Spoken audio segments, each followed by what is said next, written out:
இங்க வராதீங்க. கொஞ்சம் கூட மரியாதையே நமக்கு இல்ல.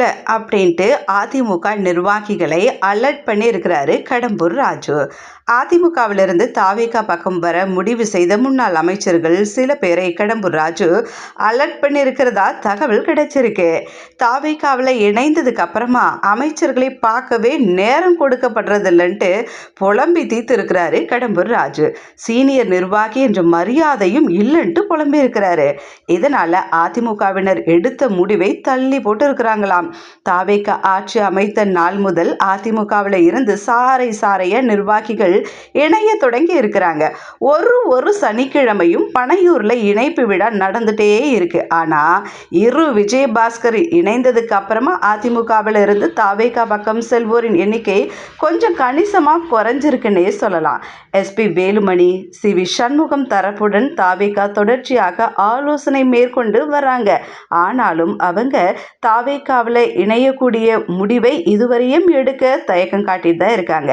இதற்கு அதிமுகவில் இணைந்த முன்னாள் அமைச்சர்களின் புலம்பல்களே காரணம்ட்டு தெரிய வந்திருக்கு. ஏன்னா தாவேகாவில் இணைந்த அதிமுகவினர் யாருக்குமே புதிய பொறுப்புகள் எதுவுமே கொடுக்கப்படல.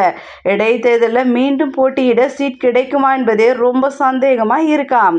தாவேகாவில் இணைந்த முன்னாள் அமைச்சர் கடம்பூர் ராஜு அதிமுகவிலிருந்து யாரும் தாவேகா பக்கம் வந்துடாதீங்க, நமக்கு இருக்கும் ஆதரவாளர்களுக்கு கொஞ்சமும் மரியாதை இருக்காது.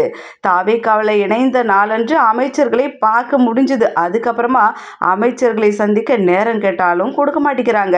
முதல்வர் விஜயை சந்திக்கிறதெல்லாம் குதிரை கொம்பா போயிடுச்சு. சீனியர் என்ற மரியாதை கூட தாவேகாவில் நமக்கு இல்லை. அப்படி இணைந்தால் வீட்டிலேயே அமைதியா இருந்துக்கோங்கன்ட்டு வார்ன் பண்ணியிருக்கிறாரு. இதனால தாவேகாவில் இணையலாம் என்ற முடிவெடுக்க முடியாமல் அதிமுகவினர் பீதியில இருக்காங்களாம். திமுகவிலும் கூட எந்த அதிமுக முன்னாள் அமைச்சருக்கும் அழைப்பு கொடுக்கப்படல. அவங்க முன்னிருக்கும் ஒரே வாய்ப்பு தாவேகா மட்டும்தான். எடப்பாடி பழனிசாமியும் மீண்டும் பதவியை கொடுக்க மறுக்கிறதால என்ன செய்துன்னு புரியாம சீனியர் நிர்வாகிகள் சைலண்டா இருக்கிறாங்க. இருந்தாலும் அடிமட்ட அளவில் அதிமுக நாளுக்கு நாள் கரைஞ்சிட்டே வருது.